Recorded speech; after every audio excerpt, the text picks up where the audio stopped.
The Icons of Real Estate Podcast. Are you ready to learn the proven money-making secrets from top-producing icon agents? Ready to skyrocket your business? This podcast is for you. Tune in every week and find out how to implement proven strategies to 10 times your business. From $3 million to $30 million in just 12 months. Brought to you by the Masters in Real Estate Marketing, Ardor SEO.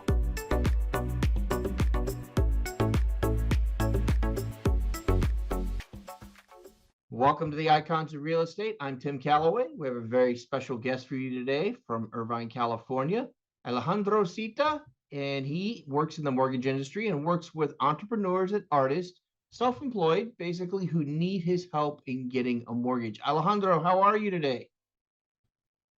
Timothy, thank you so much for having me on your show and for giving me a voice to your audience. Yeah, fantastic. We're excited about talking with you today and seeing how we can help those people that, well, let's be honest, need some help sometimes with documentation and things like that. So I'm excited to hear the story. Let's start with that. Let's start with you. How did you get started in the mortgage industry, and how did you get to where you are today? I got started in the mortgage industry in a very unlikely way. You know, I was really interested in money. I was always interested since I was 5 or 6. Where did money come from? You know, because I saw that money was something that worried people a lot. I saw my dad sometimes worrying about money, even though he was a business owner and he was very successful. But I saw that even him, being a successful person, was worried about money. And every time that I asked my dad or my mom for money, I could see that it's not something that it was forthcoming, you know? So that piqued my interest from a very early age. And I became obsessed in finding out about money. Yeah. The only problem is the more people that I asked, the less answers I got, you know? And I remember this occasion very clearly in my mind. One day I went with my dad to his banker. And the banker just turned to me. I was probably 12 or so. And he said, hey, if you want to come and see me and ask me any questions, you're welcome to do so. Nice. So he said, call my secretary and make an appointment. And I decided to take him up on his word, made an appointment, went to see him. I didn't know anything. I was just a young guy, you know. I was across his desk. To me, he was the all-knowing and all-powerful person on this subject, you know, a branch manager and so on. So my first question and my only question was, where does money come from? So he started on a lecture for 30 minutes. By minute 25, I realized to my horror that he didn't know. But I needed to be polite. So I listened to the very end and I thanked him and I left. But that was a shock to me. I thought, wow, branch manager has all these people working for him. He's in his 60s. You know, he's been doing this for like decades. Yeah. And he doesn't know where money comes from. I was shocked. And I thought that I was the exception. Probably I didn't get it. Probably I was too young. Probably it's because I didn't go to the university like he did, you know. You know, at the beginning, you tend to think that it's you. It's not the subject, right, and it's not other people. It's you. And then through life, through my horror, I saw that it was not just me. You know, of course, I didn't know stuff, you know, but it wasn't just that. Even though we all handle money, even though we all pay bills, have an income, you know, and so on and so on, this thing, we really don't know where it comes from or what it does. So that was my obsession. That was why I am in this business. Right. To make a long story short. Yeah, it basically sounds like to me it became a calling, right? It became a calling. And then when it started to happen to me, you know, I remember when I came to the US in the 90s, I just wanted to buy a vehicle. I had the money in my account. And what an ordeal. I could not believe that it was all because, you know, the salesperson says, hey, don't pay cash, get a loan. And I said, why? Why should I get a loan? You know, I didn't know anything. And he said, well, it's because you're going to build credit. It's going to be better for you and so on. And that was the starting point for me to see how this loan business worked here in the US. And it was horrible. It was horrible if you were a self-employed person. Then I remember my mom, you know, my mom lives in Chile. I'm from Chile. You know, he came to see us one day. We went to the bank. He has an account in one of the major banks. And I remember sitting in front of this account executive we didn't ask him any questions. You know, we were processing some very trivial ATM, a new card or something, and he started to tell us how much money he owed. He owed like $40,000, how high his credit was, and that he made $50,000 a year. So I thought to myself, how come someone who makes $50,000 a year owe 40 and have a high credit score? You know, that was another like, what's going on here? This doesn't make any sense. Right. So I would say that I'm in this business because I'm just telling you two stories, but I have hundreds of stories like that, things that don't make any sense, you know, things right. that don't seem to add up, you know, right. And in an effort to answer them for myself, that's why I decided to, and this is an industry that I love also, you know? Yeah. Well, I have a question for you. I hope it's not a trick question, but Alejandro, I have to know, where does money come from? It comes from us. It comes from us. Okay. When this is the most incredible thing, when you go to the store, you purchase an item, yes, you tender your credit card. In the past, it was a check and so on. Right. And you sign on the credit card. Well, now you don't sign. Now you just tap. Yeah. When you just tap, that money came into existence. When you get a mortgage and you have to sign about 100 pieces of paper before an actual notary public, and the process of you signing these pieces of paper, as you sign them, you are creating the money that comes to you. That's where it really comes from. And the reason it is messed up is because when you look into the past, this is another thing. I don't want to get into it unless you don't want to, but the answers to this problem are already there. You know, humans, or I would say civilizations, have been dated back to the Sumerian times, right, which is about 3,000 to 6,000 before Christ. So when you add it up, we have like 10,000 years of history. In those 10,000 years of history, people have already solved this problem, and they have solved it thousands and thousands of years ago. But what happened is, and this may sound controversial, but unfortunately, it's the truth. I mean, you may say that, you know, I'm going to say it because there's no way around this. Okay. A group of people for the last few hundreds of years have basically usurped this power that we all have to create money, and they have created an actual monopoly for themselves. So we still create the money the way we were created it thousands of years ago. But now we need to pay a toll to this self-appointed elite, which have hijacked the power to create money from us. So that's the long and the short of it. I bet we could talk for hours about that. Yes, so that's why I said it's a little bit of a. We'll try not to get too deep into that right now, but I tell you what, I'd love to hear your whole philosophy on it coming from that vantage point, you know, at least from someone who studied it more than I have, you know, but not on this call probably, but yes, maybe another time. But so, this is the interesting thing, if I may say so. Yeah, go ahead.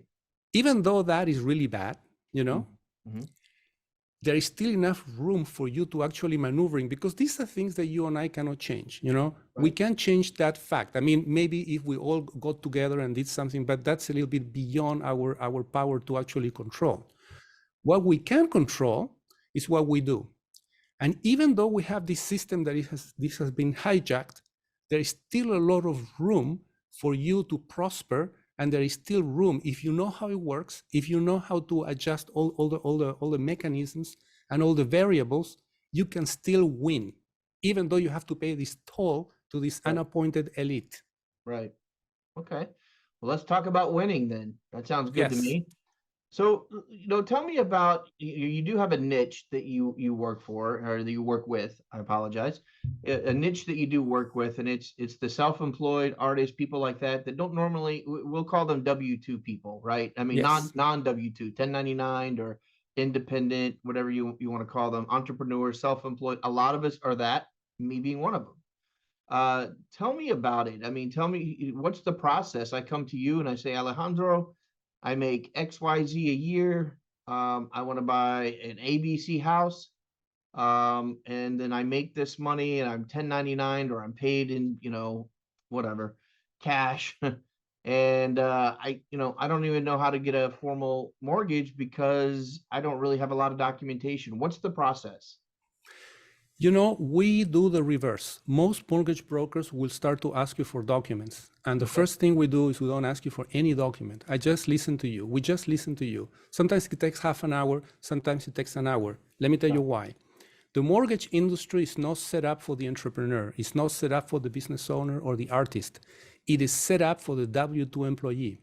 Right. When you get a loan, what you're getting is a bunch of rules. You would think that if you're getting a loan, the lender wants to know that you can pay, that you have a good credit score, but that's just a small part of the story. The bigger part of the story is behind the loan. You have all of these rules. You could make decent money. You could have a decent credit score. You could have a decent down payment. But if you don't comply with the rules, you're not going to get the mortgage. So it's more of a question of what set of rules matches your life story. And once we find the set of rules that matches your life story, we'll ask you for the documents that satisfy those rules. So this is the approach that we take. Okay. So that's why we listen to you. We want to know exactly the business that you're in. We want to know how you make your income. How does it come to you? Is it cash? Is it check? Is it electronic transfers? How do you report this income? If you're self-employed, probably you try to minimize your taxes. So that means that we won't be able to use them. That means that we have to document your income in some other ways. But there are like 7 to 10 other ways in addition to tax returns. So that's why we need to know a lot more about you in order to craft an actual proposal and match your lifestyle, match your business, and match the way you live and you make your money with a set of rules that would allow you to get the mortgage. And that process, by the way, is not a process that is too complicated. It's not a process that is too long, but it's a process that not many people are trained to do.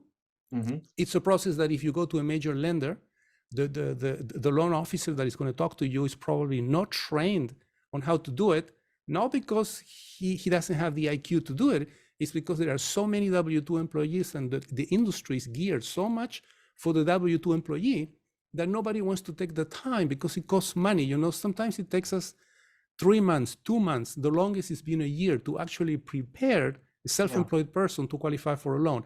And it's not because they don't make enough money. I'll tell you, a couple of months ago, we closed a loan for a lawyer, an extremely successful lawyer. Money was not an issue. However, we had to work with him for like 8 months before he could buy his multi-million-dollar home. Nothing wrong with him. It's just that we needed to match him with the correct set of rules that would allow him to buy the house. Interesting. So to answer your question, is the industry is not geared to it. It takes more effort, it takes more training, and it takes more time. And then most of the industry just wants to talk to you when you're ready. Ready means that you fit with one of the set of rules that everybody knows, like W-2 employee, and then you can do the loan quickly, because most people in the loan business get paid only when a loan closes. Right. So most people cannot afford to spend a long time with you, and then if your loan doesn't close, basically they didn't get paid for their work. And that's a problem that in other countries doesn't exist. Like in Australia, for instance, realtors get paid by the hour and they get paid a minimum fee. So they don't have this pressure to either not devote any time and then simply ignore you, or not give you a service that it will result either on a closed transaction or on a closed loan. But here in the US, we have that service that we only get paid, on success. And that makes it a little bit more expensive for everyone. Right. Yeah, that's interesting. I didn't know that about other countries or like Australia about being paid by the hour as a realtor. That's the first time I've heard that. That's kind of fascinating in itself, for sure. Yes, it is. It is. Yeah. So I remember, I'm in my 50s. So I remember, the 90s and when I started buying using mortgages, and then the 2000s, of course, and on up, and then up till 2008 when everything kind of imploded. And I know a lot of people that I knew that were entrepreneurs, independent, were getting, I guess, what you would call no doc, low doc loans, and is this similar to that, or is it, no, that's just something totally different? That's a package product by banks that they use to, that's what I always thought, it was always, kind of a packaged product to lure people in and say, hey, don't worry, those of you who are entrepreneurs or independent freelancing types, come on in, we have something for you. But then when they went in, it was like, oh, they want me to put 40% down on the home, or something outrageous. Is this Yes. similar to that? Or, I mean, or is it like, no, you tell me. You know, it's difficult to answer that question. I want to answer, but let me tell you what is difficult. Is because the reasons why we had a collapse in 2008 or 2009 are not the ones that you told me. The ones that you told me are what the media says. Right. But what the media says is simply not correct. You know, Okay. it's not because of the easy loan. It's not because the people Yeah. couldn't afford the loans. It's not because they were misled. Actually, that's not at all, you know, what happened whatsoever. What happened is the real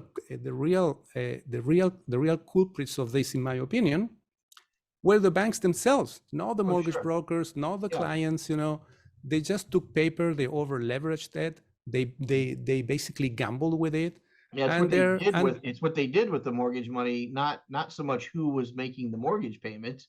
It's what they were doing with the money that was coming in. That's how I saw it. Right? correct, Yeah. correct. But to answer your question, those programs have always existed, Mhm. except that now, you know, some of them have a tainted name because of what you said. Yeah. You know, but this is just because of the image that the media portrayed.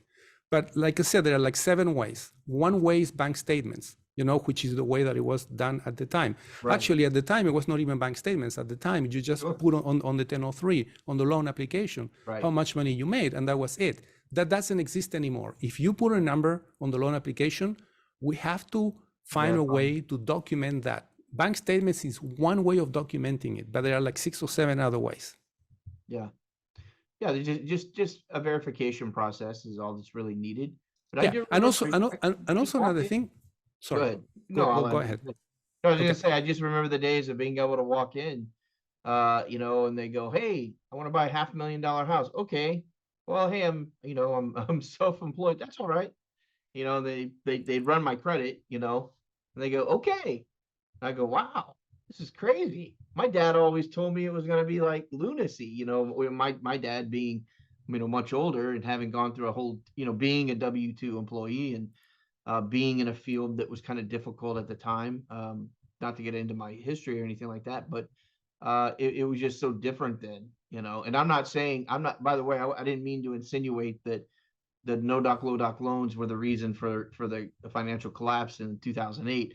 I was just saying that was for those who are listening that might be in their 20s, 30s, and 40s who weren't buying homes at the time. That's just the environment we were in. It was just Yes. totally different. Yeah. So it's nice to hear there are people like you out there that really understand the maneuvering of the system, and that's a key. That's what I'm most fascinated in. So go ahead. You had something to say before I said that. Yeah. Well, I wanted to say that all those tools exist in the system, and they have always existed, except that traditionally speaking, the number of W-2 employees and the business that W-2 employees bring is so big that institutions and loan officers and people working in this industry, because of convenience, in my opinion, or because of higher return on investment, they've decided to not use them. So it's not that we are doing anything that is not kosher. It's that we are using the tools that were always there, but they were ignored. People were not trained on them. They were not used simply because they were making so much money otherwise. Right. Interesting for sure. Well, so tell me, what do I don't mean to put you on the spot, but let's put our prognostication hats on. We've had some leveling out in interest rates. I'm not going to get into interest rate numbers or anything like that. There's no point. You and I can't change that future ourselves either. Correct. But how do you adapt, and does it get more difficult as interest rates move one way or the other for, say, a niche or a group? I don't really consider it a niche because so many people today are freelancers, are entrepreneurs. To me, it's more mainstream, more than it ever has been. But does it make it more difficult, or any more difficult than, say, a W-2 employer when interest rates are moving around on you like that? I would say no, because when I began in this industry, rates were at 7.5%. I remember one of my first loans, I was talking to this girl and I said, hey, I got the deal of a lifetime. It's only 7.5. That was a really good rate. And before me, interests were in the 17, 15, and 18%, sphere. And even then, homes sold, sellers were happy, buyers got their homes. Right. It's not really the interest rate, because you have like an inverse relationship between prices and rates. Right. As rates go down, prices go up. Right. And as rates go up, prices go down. So it's a matter of finding what is the equilibrium, what is the balance that for you makes sense. Right. This entrepreneur, this lawyer entrepreneur, very successful, he bought his multi-million-dollar home a couple of months ago. He paid a really high rate, but to him it didn't matter because of his strategy. You see, what happens is a loan is not like an actual commodity. You hear all these ads on TV. Come here, we'll fight for your business. We only give you 5%, but that's not the reality. The reality is you have like 100 loan programs. The reality is you have 100 or more set of rules. Very seldom two people will qualify for the same program. So they say all that on the media for you to call them. But once you call them, it reverses completely. Instead of them competing for your business, it's like, okay, let's see who you are to see what we can give you. And this is the reality. The reality is most of us qualify for one or two things, very specifically to you, not to the lender, to you. So it's a process of discovery. Once you discover what you qualify for and how you can do it, now a mortgage is a financial instrument that allows you to change a few things inside. It's like you can adjust a few variables. Like, for instance, most people think that the mortgage broker is going to tell them one rate. You qualify for this rate. Mm-hmm. In fact, most people qualify for like 15, sometimes 50 rates, of which 5 make any sense. But there is a big difference between the lower and the higher. And then depending on your strategy, depending on your business, depending on your life habits, and depending on how you make your money, is which of the 5 may work better for you. Wouldn't you like to know which one? I mean, wouldn't you like someone to tell you, these are the 5 that make sense, and let me tell you the advantages or disadvantages of each one? That would be great, right? Yeah, for sure. Everyone can do it, but nobody does it. So that's where we've been trained the wrong way, probably. Exactly. And once you choose the correct one that makes sense for you, it's not a matter of the rate anymore. It's a matter of how you can optimize the financial instrument to get to your goal. And I give you one more example, if I may. Yeah. I have this lady who is very successful. She has a house. She uses this in a very successful way. She can add an ADU, an accessory dwelling unit, on her land. It's legal. She already went to the city. They say she can do it. If she adds this accessory dwelling unit, her business is going to grow by 30% in 1 year. Wow. 30% in 1 year. She has a CPA, a very dear CPA that she's had a relationship for a long time. The CPA says, you need to get a HELOC. And she's completely obsessed on the type of product. And what I'm doing is the reverse. I'm saying, let's not concentrate on the product, whether it's a HELOC, a second, or this or that. Let's concentrate on the goal. Let's see what you can do to get to the goal. And there is a product she can use to get to her goal. But because she's so concentrated on the type, it's like us. The rate has to be this. The loan has to be this. We try to educate our clients is forget about the rate for a moment. The rate is important and we'll come to that. Forget about the specific strategy, like specific product. We don't know if that is really going to work. Let's focus on the goal. You want to expand your business. You want to like grow 30% in 1 year. Let's see what we can do to get to that point. That is the difference that we try to make. Right. So to answer your question, yes, rates when they go down at the beginning is great because you can afford more home, but within a year, the homes become more expensive. Right. When the rates go up, yes, you feel a lot of pain because now homes become unaffordable. But guess what? Sellers cannot sell them either. So wait about a year and then things go into a balance. Yeah. I guess you've probably heard this phrase a million times, but you marry the house and you date the rate. The rates can change all the time and you can get a refi and you're never locked in forever, but the house you need to marry, not the rate on the loan or the loan itself. Yes. So Alejandro, we're kind of winding down here. A couple more questions or a couple more things. How does someone get a hold of you? The best way is send me an email at info@prosperity, like something prosperous, prosperitylending.us. US in Uganda, S as in Sam, info@prosperitylending.us, or you can go to our website, which is www.prosperitylending.us. And then if you catch me between 10:30 a.m. and 11 at night, you can chat with me directly on the chat box. Nice. Yeah, nice, easy access. So as we kind of wind down and close out the show, I always like to let my guest Alejandro kind of have the last word, whatever might be on your mind, or you feel like people need to know that maybe we didn't get to cover, and take us out for the last few minutes. One thing that I would like to say, because I was at a seminar about a month ago, and one thing that I would like to stress is this: if you're renting, you can pretty much afford double your rent on a mortgage. Like I give you an example. If you're paying $3,000 today on rent, you can afford a $6,000 mortgage. How that can be done is the subject probably of another podcast. I want to know right now, Alejandro. I didn't mean to interrupt, but I'm like, no, don't talk about another podcast. Let's hear it. No, that's okay. Go ahead, man. I'm sorry. Not a problem. So that's what I would have finished ending with. Like, renting, even though it's cheaper, before this podcast, I wanted to see it. So I went into Google, I started to research, about renting versus owning, and all of the formulas, all of the calculators that I was able to see, in my opinion, they're completely wrong, because they assume that if you're paying $3,000 in rent, you are going to exchange that for a $3,000 mortgage. And as long as you can do that, then you're okay. If the mortgage is more than $3,000, then you're not okay. And that is totally wrong. It's totally wrong, because when you pay a mortgage, about half of the money that you're paying comes back to you. So I'll give you a quick example.